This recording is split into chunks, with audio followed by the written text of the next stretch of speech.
Beach, the scientific name is Fagus sylvatica. Sylvatica means of the woods. We have a lot of European beeches on campus. They're very popular ornamental horticultural trees. Here's a nice big one right here. There's another one behind us over there. There's several others around.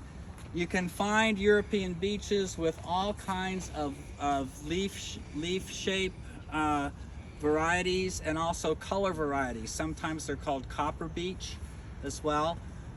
Beeches are the trees that I think of when I imagine the scary forest and all of the grim fairy tale type stories. Okay, these are the forests that that Goldilocks had to run through or whatever, things like that. This particular beech is a memorial tree to Henry Downer, who was a long time grounds manager here at Vassar. And this is the place we can talk just a little bit about the development of the Vassar landscape. So one of the things that's actually in our the description of this walk, it talked about seeing the Andrew Jackson Downing landscape at Vassar. It's probably true that Downing had some indirect influence because Downing designed Matthew Vassar's home in Poughkeepsie, and Matthew Vassar probably had some of his ideas, but the real truth of the whole story is a little bit different from that. So I guess, Laura, you want to do the next part about Downer and then? Yeah, so Henry Downer was trained, this is getting also back to Beatrix Ferrand's story on campus. Henry Downer was British. He was trained at Kew Gardens, and he first worked at Smith College before coming to Vassar.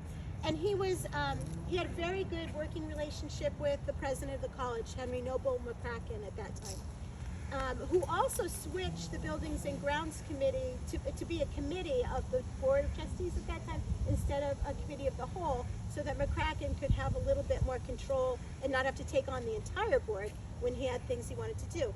So these two gentlemen got along well, but Downer's training was would have been used to the British garden, like a very cultivated landscape, accepting of ornamentals, accepting of exotics, and maybe not particularly caring about native plantings. Enter Beatrix Ferrand with her more progressive ideas that the campus should have a sense of place, that native species should be represented in an arboretum.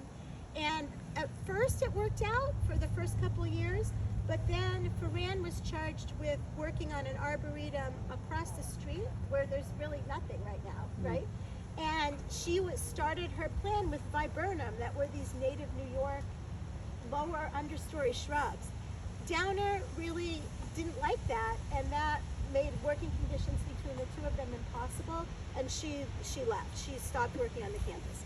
So that's really unfortunate, because here was this, wonderful, unusual for the time, even for now, preeminent landscaper, and this would have been her one chance to work at a women's college, because she had so much influence on Yale and Princeton and Caltech eventually. So it's too bad that Vassar isn't part of that.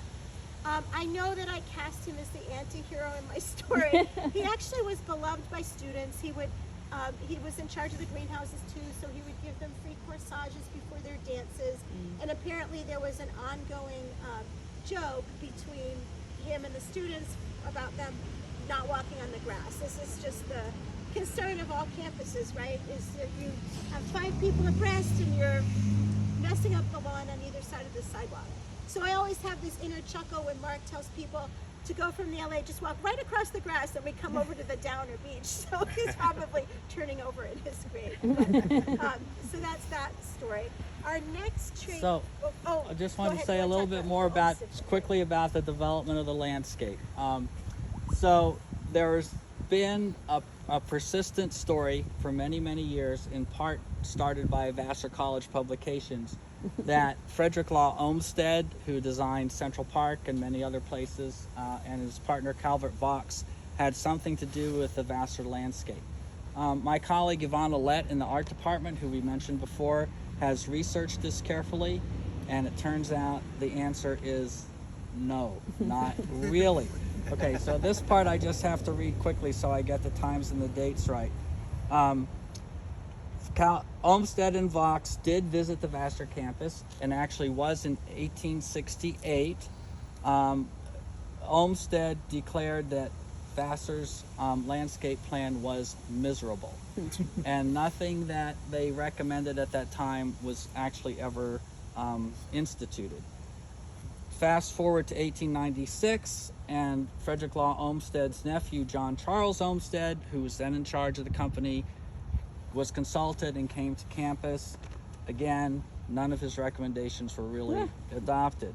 And then finally, we go to 1929, when Percival Gallagher, who was an architect associated with the firm, was again invited to campus, and yet again, really nothing was adopted. So the story on the influence of the Olmsted and Olmsted firm on Vassar is a total myth.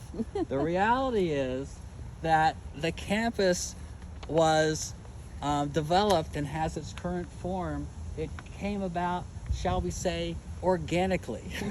All right? And that's our story, and we're sticking to it.